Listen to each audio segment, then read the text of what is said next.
বাংলাদেশ একটি ইতিহাস, একটি সংগ্রাম, একটি স্বপ্নের নাম। এই দেশের রাজনীতিতে কিছু নাম শুধু ব্যক্তি নয়, তারা এক একটি অধ্যায়। এই দেশের রাজনৈতিক ইতিহাসে শহীদ রাষ্ট্রপতি জিয়াউর রহমান এক সাহসী অধ্যায়ের নাম। স্বাধীনতা পরবর্তী অস্থির সময়ে তিনি রাষ্ট্রকে দিয়েছিলেন নতুন দিক নির্দেশনা। তারপর এলেন বেগম খালেদা জিয়া। গণতন্ত্র পুনরুদ্ধারের আন্দোলনে যিনি ছিলেন আপসহীন কণ্ঠস্বর। জনগণের বিপুল সমর্থন নিয়ে দেশ পরিচালনা করলেন তিনবার। সেই ধারাবাহিকতায় এবার দেশের দায়িত্ব কাঁধে নিলেন তাদের সন্তান তারেক রহমান। তারেক রহমান সশস্ত্র চিত্রে শপথ করিতেছি যে স্যান্ডেলিনা সো, রূপচর্চায় আভিজাত্য। এই উত্তরাধিকার শুধু দলের প্রধান বা ক্ষমতার মসনদের নয়, দেশ ও মানুষের জন্য নিবেদিত আদর্শের উত্তরাধিকার। পালন করিব। আমি ত্রয়োদশ জাতীয় সংসদ নির্বাচনে নিরঙ্কুশ সংখ্যাগরিষ্ঠতা অর্জন করে নতুন সরকার গঠন করল বিএনপি। এই নিয়ে পঞ্চমবারের মতো রাষ্ট্র পরিচালনার দায়িত্ব পেল জিয়াউর রহমানের হাতে গড়া এই দলটি। প্রথমবার 1979 সালে সরকার হন রাষ্ট্রপতি জিয়াউর রহমান। তার মৃত্যুর 10 বছর পর 1991 সালে তার সহধর্মিণী বেগম খালেদা জিয়া দেশের প্রধানমন্ত্রীর দায়িত্ব নেন। সংসদীয় পদ্ধতি প্রবর্তনের কারণে তখন থেকে প্রধানমন্ত্রী সরকার প্রধান। 1996 সালের 15 ফেব্রুয়ারি ষষ্ঠ জাতীয় সংসদ নির্বাচনে জিতে দ্বিতীয়বার প্রধানমন্ত্রী হন বেগম খালেদা জিয়া। এরপর 2001 সালে তৃতীয়বারের মতো সরকার প্রধানের দায়িত্ব গ্রহণ করেন। বেগম জিয়ার মৃত্যুর পর বিএনপির চেয়ারম্যান পদে দায়িত্ব নেন তারেক রহমান।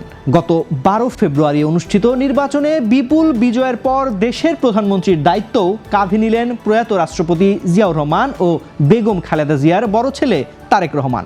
অর্থাৎ বাবা ও মায়ের পর রাষ্ট্র পরিচালনার দায়িত্বে তাদেরই সন্তান। শৈশব থেকেই রাজনৈতিক পরিবেশে বেড়ে ওঠা তারেক রহমান দেখেছেন সংগ্রাম, দেখেছেন সংকট, দেখেছেন ক্ষমতার উত্থান পতন। কিন্তু তার রাজনৈতিক যাত্রা ছিল না শুধুই উত্তরাধিকার নির্ভর, বরং সংগঠনকে আধুনিক ও গতিশীল করার এক প্রয়াস। বাংলাদেশ জাতীয়তাবাদী দলের নেতৃত্বে থেকে তিনি তরুণ প্রজন্মকে রাজনীতিতে সম্পৃক্ত করার উদ্যোগ নেন। ডিজিটাল বাংলাদেশ, আধুনিক অর্থনীতি, দক্ষ মানব সম্পদ, এই সব ধারণাকে সামনে এনে তিনি ভবিষ্যৎ রাজনীতির রূপরেখা তুলে ধরেন। রাজনৈতিক প্রতিকূলতা, মামলা ও নির্বাসিত জীবনের মাঝেও থেমে থাকেননি তিনি। বিদেশে অবস্থান করেও ভার্চুয়াল প্ল্যাটফর্মে দলের নেতাকর্মীদের সঙ্গে নিয়মিত যোগাযোগ রেখেছেন।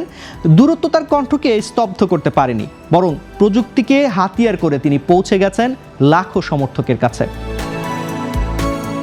রাজনীতি কখনোই একক ব্যক্তির গল্প নয়, এটি সময়ের গল্প, মানুষের গল্প, প্রত্যাশা ও প্রতিশ্রুতির গল্প। তারেক রহমানের সমর্থকরা বিশ্বাস করেন তিনি নতুন প্রজন্মের নেতৃত্ব দিতে সক্ষম। তার সমালোচকেরা প্রশ্ন তোলেন তার অতীত ভূমিকা ও সিদ্ধান্ত নিয়ে। কিন্তু এ কথা অস্বীকার করার কোনো উপায় নেই, তিনি বাংলাদেশের রাজনৈতিক অঙ্গনে এক গুরুত্বপূর্ণ আলোচিত নাম। আজকের বাংলাদেশ বদলে যাচ্ছে দ্রুত। তরুণ সমাজ চায় কর্মসংস্থান, সুশাসন, নিরাপদ ভবিষ্যৎ। গ্রাম চায় উন্নয়ন, শহর চায় পরিকল্পিত আধুনিক সেবা। এই পরিবর্তনের সময়ে নেতৃত্ব মানে শুধু অতীতের স্মৃতি নয়, ভবিষ্যতের রূপরেখা। তারেক রহমান বারবার বলেছেন তিনি একটি সমৃদ্ধ ও গণতান্ত্রিক বাংলাদেশ গড়তে চান, যেখানে আইনের শাসন প্রতিষ্ঠিত হবে, মত প্রকাশের স্বাধীনতা নিশ্চিত হবে। শুধু বাংলাদেশই নয়, গণতান্ত্রিক প্রতিক্রিয়ায় বাবা মায়ের পর সন্তানের সরকার প্রধানের দায়িত্ব পালনের এমন উদাহরণ সারা পৃথিবীতেই খুঁজে পাওয়া কঠিন। বাবা মায়ের পর তাদের মেয়ে সরকার পরিচালনা করেছেন, এমন উদাহরণ আছে শ্রীলঙ্কায়। তবে বাবা ও মায়ের পর ছেলে সরকার প্রধান হয়েছেন, এমন ঘটনা খুঁজে পাওয়া যায়নি। ফলে বাংলাদেশের প্রধানমন্ত্রীর হিসেবে শপথ নিয়ে বিরল সেই রেকর্ড সৃষ্টি করছেন তারেক রহমান। বাবা মায়ের উত্তরাধিকার কাঁধে নিয়ে পথ চলা সহজ নয়। এটি একদিকে গর্বের, অন্যদিকে দায়িত্বের। সময়ের স্রোত বয়ে যায়, নেতৃত্ব বদলায়, কিন্তু দেশের স্বপ্ন অটুট থাকে। আজ প্রশ্ন একটাই, তারেক রহমান কি সেই স্বপ্ন পূরণের নতুন অধ্যায় রচনা করতে পারবেন? বাংলাদেশের রাজনীতির চলমান অধ্যায়ে বাবা মায়ের পর দেশের দায়িত্বে তারেক রহমান।